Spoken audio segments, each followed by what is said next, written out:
Hare Krishna. We're in our Christmas jumpers. And we got 2 little Santa Clauses. Alright, it's been raining all day. I'm not sure what it's like where you are, but here it's pretty confirmed. It's pretty miserable. So Canto 2, Chapter 8, Text 23. We're still on questions by King Parikshit because he's got a lot of questions. Om Namo Bhagavate Vasudevaya. Om Namo Bhagavate Vasudevaya. Om Namo Bhagavate Vasudevaya. Alright, text 23. The independent personality of Godhead enjoys his pastimes by his internal potency, and at the time of annihilation gives them up to the external potency, and he remains a witness to it all. Purport. Lord Sri Krishna, being the supreme personality of Godhead and fountainhead of all other incarnations, is the only independent person. He enjoys his pastimes by creation as he desires and gives them up to the external energy at the time of annihilation. By his internal potency only, he kills the demon Putana, even though enjoying his pastimes in the lap of his mother Yashoda. And when he desires to leave this world, he creates the pastimes of killing his own family members, Yadukula, and remains unaffected by such annihilation. He is the witness of everything that is happening, and yet he has nothing to do with anything. He is independent in every respect. Maharaj Parikshit desired to know more perfectly, for a pure devotee ought to know well. Interesting, that last line. Maharaj Parikshit desired to know more perfectly, for a pure devotee ought to know well. Interesting. Any thoughts?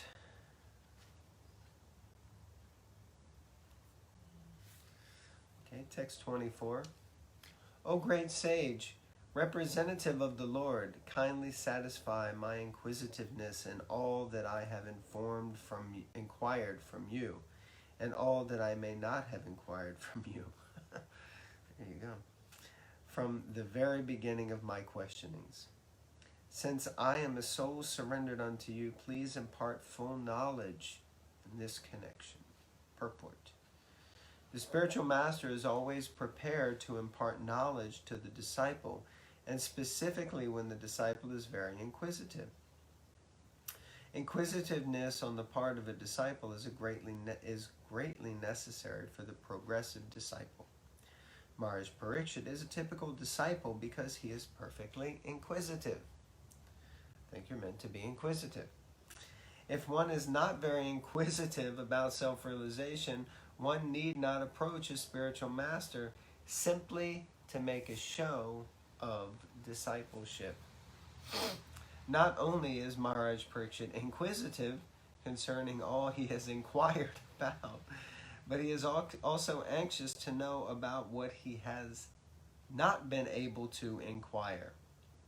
Factually, it is not possible for a man to inquire about everything from the spiritual master, but the bona fide spiritual master is able to enlighten the disciple in every way for the disciple's benefit. Well, that's really all about inquiring, isn't it, huh? Yeah. Any thoughts? Yeah. So, interesting.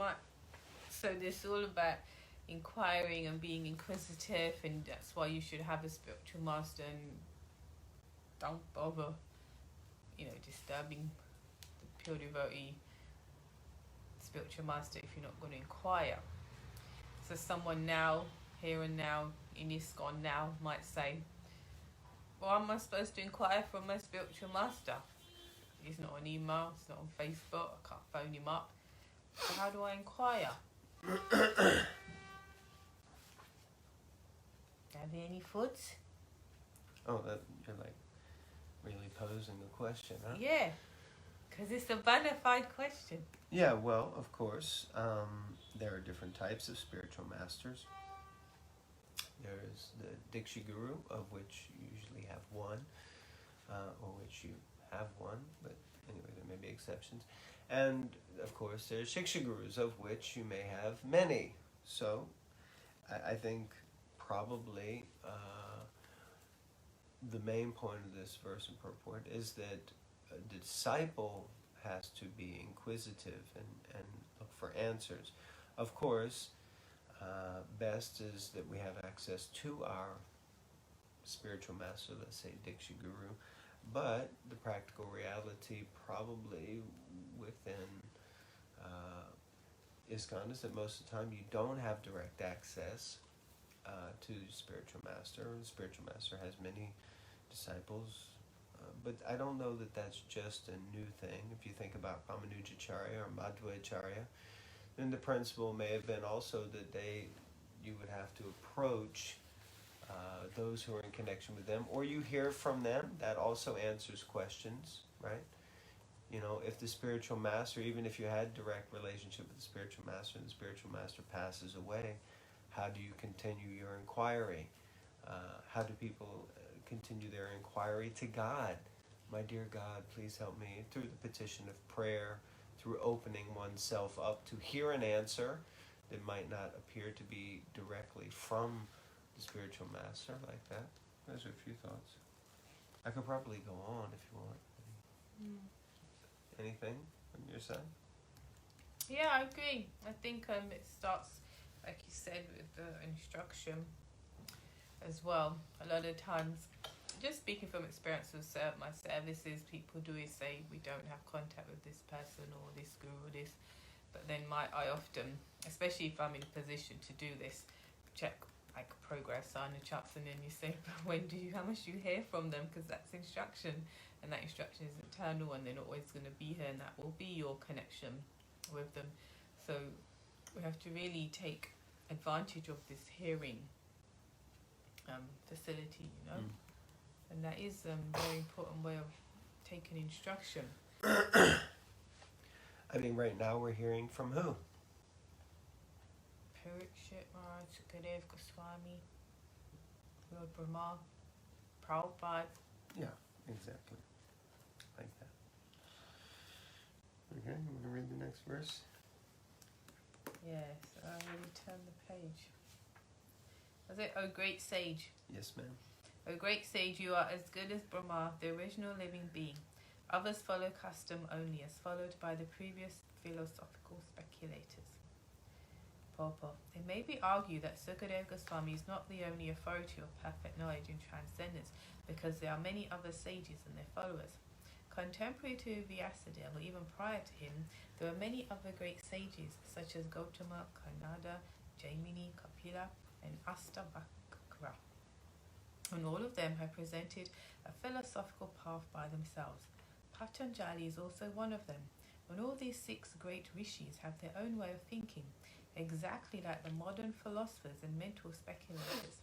The difference between the 6 philosophical paths put forward by the renowned sages above mentioned and that of Sukadeva Goswami as presented in the Srimad Bhagavatam is that all the 6 sages mentioned above speak the facts according to their own thinking, but Sukadeva Goswami presents the knowledge which comes down directly from Brahmaji, who is known as Atmabu, or born of the educated, and educated by the Almighty Personality of Godhead.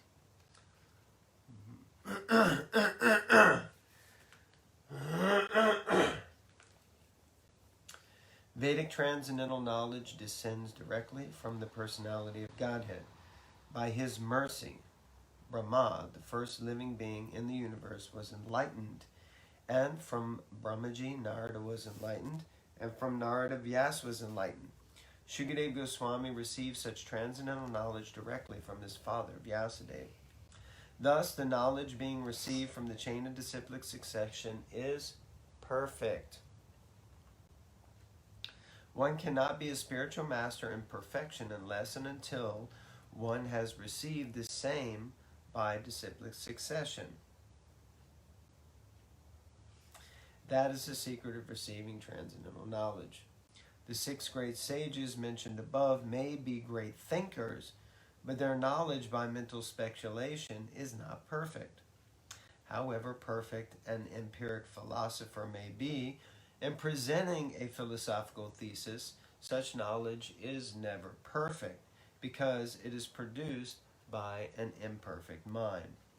Such great sages also have their disciplic successions, but they are not authorized because such knowledge does not come directly from the independent Supreme Personality of Godhead, Narayan. No one can be independent except Narayan. Therefore, no one's knowledge can be perfect, for everyone's knowledge is dependent on the flickering mind. Mind is material, and thus knowledge presented by material speculators is never transcendental and can never become perfect. Mundane philosophers, being imperfect in themselves, disagree with other philosophers because a mundane philosopher is not a philosopher at all unless he presents his own theory. Intelligent persons like Maharaj Parikshit do not recognize such mental speculators, however great they may be, but hear from the authorities like Shukadeva Goswami, who is non-different from the Supreme Personality of Godhead by the Parampara system, as is specially stressed in the Bhagavad Gita. Interesting verse, interesting purport.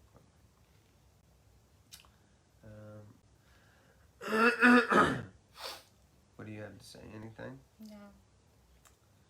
So, interesting, it seems that this verse and purport is kind of decrying not the six darshans, because Srila Vyasadeva and Vedanta is one of the six darshans, recognized according to Vedic knowledge, but it seems that he decries the other five as not being bona fide.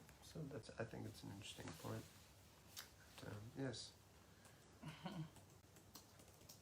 Text 26.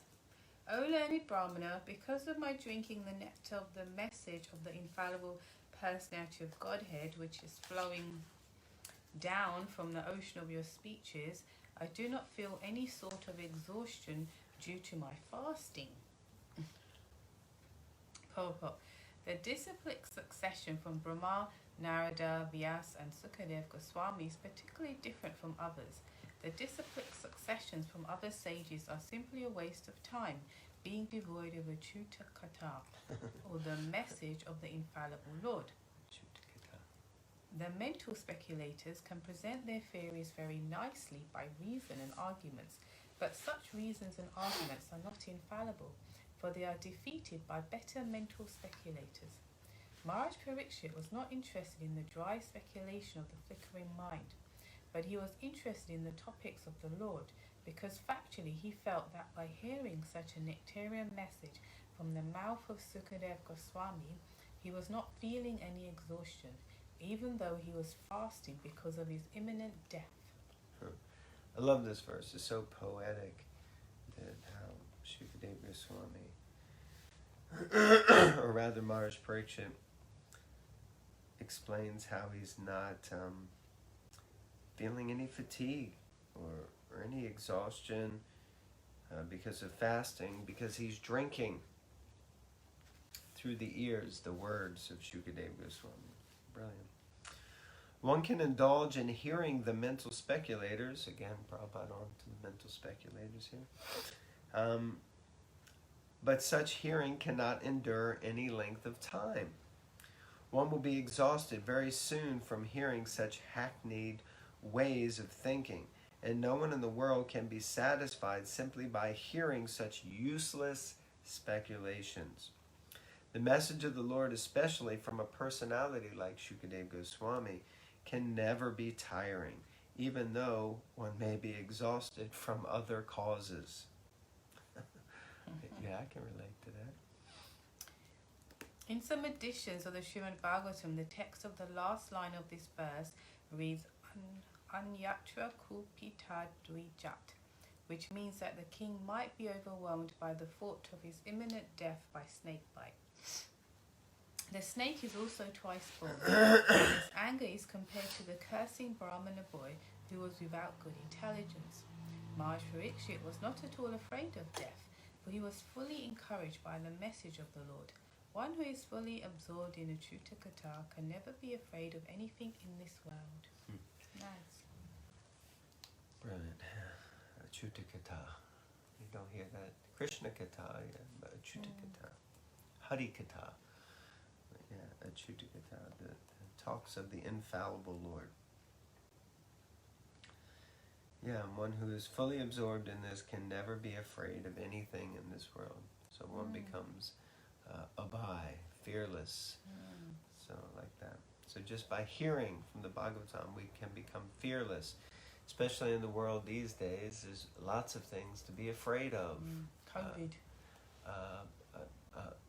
Trump, Oh. Trump supporters. Sorry, we don't want to get political. This is, but yeah, lots of things to be afraid. Brexit, how about that one? Throw that out there. Lots of things to be afraid of, and the world in general is a dangerous place. The world in general is a dangerous place. It is, especially within us. The duplicitousness within us is very dangerous. Okay. Yeah. Text 827, chapter 8, text 27.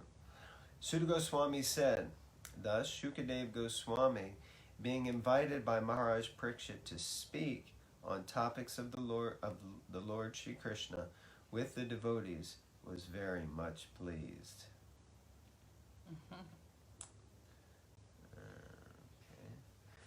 Purport: Srimad Bhagavatam can be legitimately discussed only among the devotees of the Lord. As the Bhagavad Gita was authoritatively discussed between Lord Krishna and Arjuna, the Lord and the devotee respectively. Similarly, Srimad Bhagavatam, which is the postgraduate study of the Bhagavad Gita, can also be discussed between the scholars and devotees like Shukadeva Goswami and Maharaj Parikshit. Otherwise, the real taste of the nectar cannot be relished. Shukadeva Goswami was pleased with Maharaj Parikshit because he was not at all tired of hearing the topics of the Lord and was more and more anxious to hear them, on and on with interest. Foolish interpreters unnecessarily tackle the Bhagavad Gita and Srimad Bhagavatam when they have no access to the subject matter. There is no use in non-devotees meddling with the two topmost Vedic literatures, and therefore Shankaracharya did not touch Srimad Bhagavatam for commentation.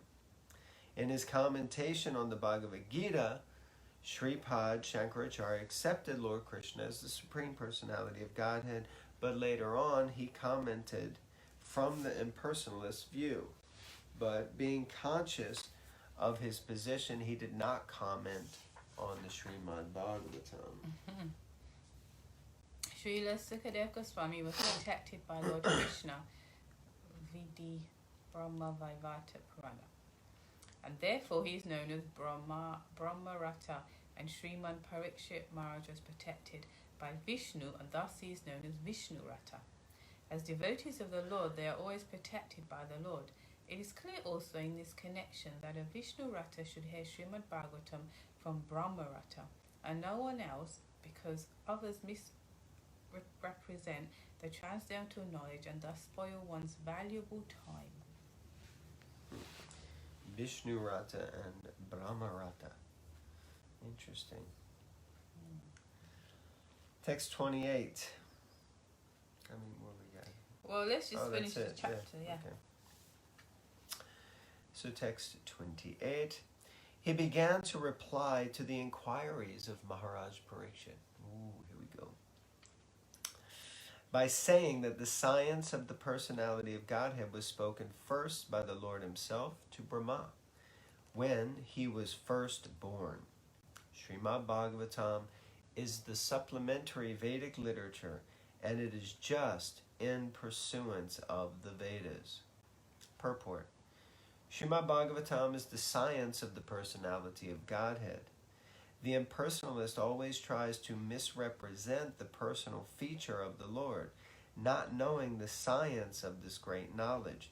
And Srimad Bhagavatam is in pursuance of the Vedas and scientific knowledge of the personality of Godhead. To learn this science, one should take shelter of the representative of Sri Shukadev and follow in the footsteps of Maharaj Parikshit without foolishly attempting to interpret, thereby committing a great offense at the feet of the Lord. The dangerous ways of interpretations by the non-devotee class of men have played havoc in understanding the Srimad Bhagavatam, and the careful student should be always alert in this matter if he at all wants to learn the science of God. Godhead. Shame difference. But yes, interesting statement. So basically, Shukadeva Goswami is about to speak, and the first thing that he kind of says is that the science of God, of Krishna, the personality of God, it was spoken first by the Lord himself to Brahma when he was first born in Srimad Bhagavatam. But it seems like, it's really about hearing from the proper source, hearing the Bhagavatam, and not misinterpreting, not extrapolating, not misrepresenting, or, again, this point Prabhupada keeps bringing up, it's not about philosophical speculation or speculating. It's about hearing from the source and repeating what you've heard. Sort of like that. Text 29. He also prepared himself to reply to all that King Parikshit had inquired from him. Maharaj Parikshit was the best in the dynasty of the Pandus, and thus he was able to ask the right questions from the right person. Purport. Maharaj Parikshit asked many questions, some of them very curiously, to know things as they are. But it is not necessary for the master to answer them in the order of the disciples' inquiries, one after the other. But Sukadeva Goswami, experienced teacher that he was, answered all the questions in a systematic way as if they were received from the chain of disciplic succession, and he answered all of them without exception. Wow, amazing. So many questions. Thus end the Bhaktivedanta purports of the second canto, 8th chapter of the Srimad Bhagavatam, entitled Questions by King Parikshit. Haribo, chapter 8, Ki Jai. So we're on, next time we're going to be on chapter 9 of the second canto, and that's when Sukadeva Goswami finally talks. Well, not finally, he's talked before. Yeah. What? Yeah, he speaks in the beginning. Oh, yeah. He appears and speaks at the beginning of the second canto. Okay, but he's actually... All of this he's been speaking anyway, but now Parikshit, he's spoken something. Yeah. It's sort of like... Yeah. And here's the scene. So Parikshit Maharaj has gone to the bank of the Ganga, Jamuna, Yes. and he is fasting. And lots of other sages show up because they know something amazing is going to happen, and they start talking, and then they're discussing with him, and eventually Shukadeva Goswami enters the scene. He's recognized as the speaker of the Bhagavatam, and he's the person who should enlighten Parikshit Maharaj. So he sits and he begins to speak. That's the beginning of the second canto. And then he speaks. Everything we've heard has been ultimately spoken by Shukadeva Goswami to Parikshit Maharaj, but narrated to us by Sutta Goswami, who is speaking to the sages of Naimisharanya, in particular Shaunaka Rishi as the representative. And inside of that was a conversation between who? Brahma and Narada. Narada and Brahma, yes, because Narada began to inquire from him. So what happened is, now Shukadeva has finished that oration, that communication to Parikshit Maharaj as like an opening. It's his opening statement. And then Parikshit Maharaj says, I love this. This is great. I'm so happy, Shukadeva, you have shown up here to speak to me. And then he starts pouring more questions. I want to hear more. I want to hear. I'm fasting, but I don't care. I want to hear. I want to soak up and drink up the nectar from you. So he begins to ask questions. And now Shukadeva Goswami will will continue his narration like that. Does that sound about right? Yeah. Anything you'd like to add? No. All right. So, next time, chapter 9, and there's only 10 chapters in this canto. So we're almost done the second canto. Yes. Won't be long now, but it's not about getting done. It's about reading and hearing. Yeah. chanting. Okay, chapter 9 next time. Hare Hare Krishna. Krishna.